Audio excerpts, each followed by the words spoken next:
Hello everyone, this is Wylam here. In today's Fuji Friday, we're going to be going over some news again. It's really been a slow January, so there's not been a whole lot to cover. So we're just going to get through it with a couple of news bits until some more product releases come out and also some firmware that's going to be coming out here pretty soon. The first one to cover is the X-T3 will be getting a firmware update for the over 4GB recording limit on video. So that's going to be really neat. It should be coming out on January 7th as reported on fujirumors.com.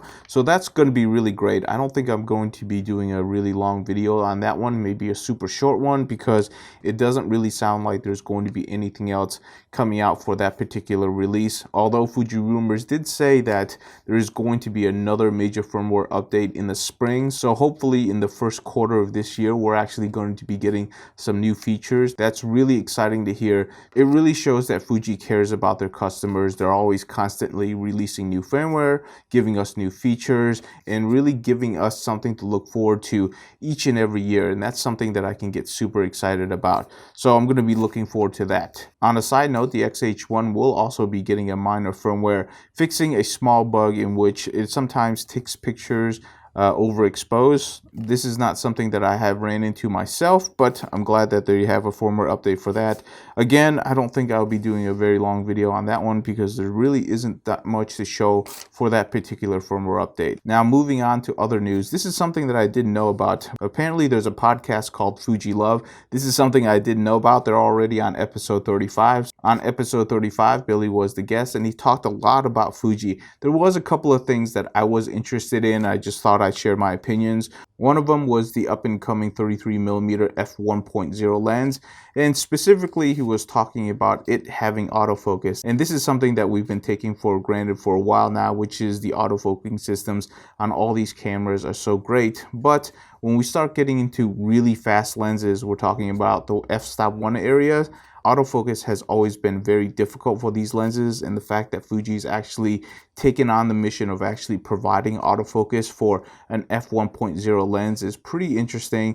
And he also remarked that they're the only lens company right now that's actually making an autofocus lens at f1.0 or somewhere around there. There are a lot of camera companies actually making fast lenses or developing fast lenses, but to have an auto focusing system on that fast of a lens, that's something that's interesting and something that I'm probably interested in at least renting the lens to see if it actually works well, because this is kind of a new frontier. Because autofocus is right now the big thing, but pretty soon we're going to have a lot of lenses that are going to be really fast and people are going to be pushing for autofocus on these type of lenses. So developing that technology right now is a shrewd thing to do, because eventually there is going to be a demand for it, because the frontier of making better and faster glass, it's always going to be expanding. So I'm kind of interested to see how far they get with this particular lens with autofocus. Another subject that I found interesting was when Billy was talking about the XH1 and how they had a branding problem.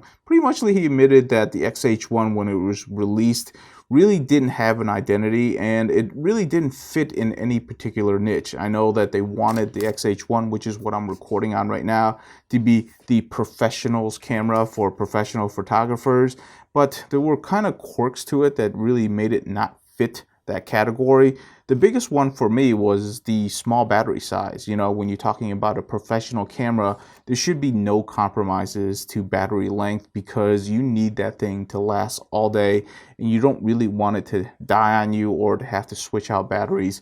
So for the XH2, I'm really glad they're kind of pushing it hopefully to 2020 and really be able to redesign it to be a no compromise camera from Fuji. Just having all of the best technology into the XH1 to make it a no compromise professional camera, because that's what you really need to do. When it comes to the XT3 or the XT30, they're going to compromise because of the size. They want to keep it in that form factor, so they're not going to be able to fit everything in.